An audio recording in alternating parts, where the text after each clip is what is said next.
A man by the name of Notch had an idea.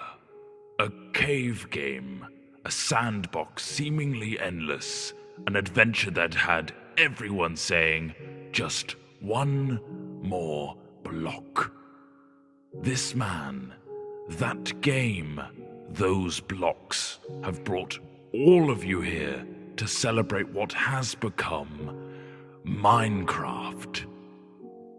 It began as a simple idea. Sorry, but you should use the old logo because it's a bit more evolve-y, I guess. Right, fine. The game had a randomly generated world filled with grass, dirt, and an awful lot of stone.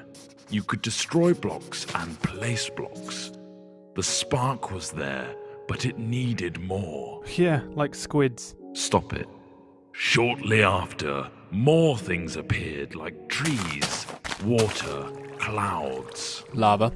Yes, lava. The world looked a little more natural. This was the creative mode in single player, but something was missing. TNT. No other people. Tests began with a multiplayer version. People could now play together. New items and blocks were also added.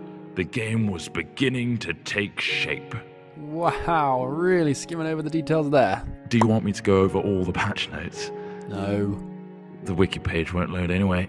Moving on, the game now had multiplayer and creative single player. But there was another element that Notch wanted. Survival. Work began on making the game more challenging. Zombies and skeletons were put in, but they could not attack. Sheep and pigs were added too. Whoa. Notch also fluffed the coding of the pig and it turned into a creeper. At this stage, this version of the game was labeled Classic. Classic. Brilliant. Then from Classic came the in-dev version. What on earth does that mean? No idea, not important. Dynamic lighting was put in, a new sound engine, and more importantly, crafting was introduced.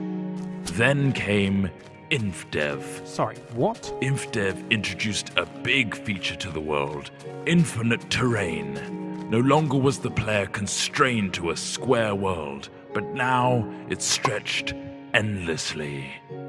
Ore was randomly placed in the world to discover, and other tweaks and introductions were made, like 3D clouds, minecarts and tracks, and also dungeons. Then, the first major version of the game was released. Not like released, but just available? Yeah, pretty much.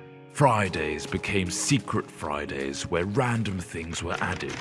The first being Redstone, which allowed complex circuitry to be created. What, like that thing? No, that's ridiculous. Snow worlds were added, so were boats and cows, along with a whole host of new items. Oh, and slimes. Those bloody hopping things.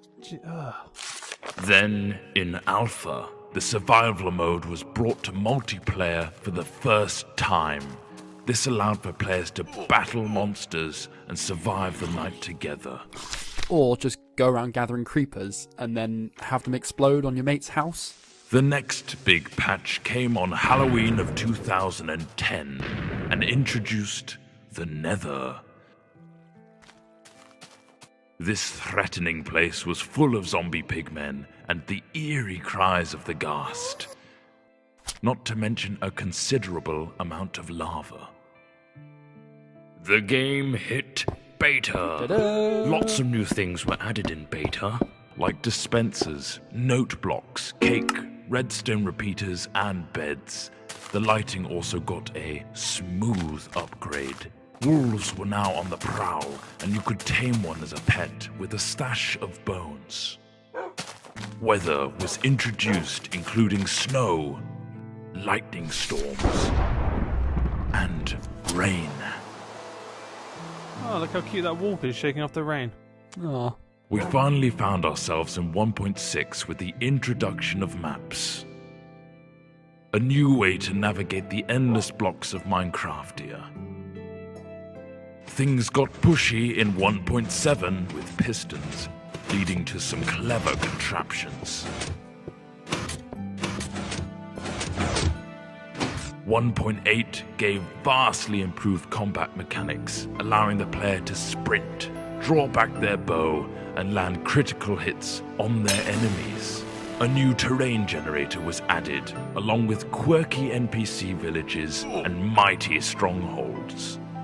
And now comes the end.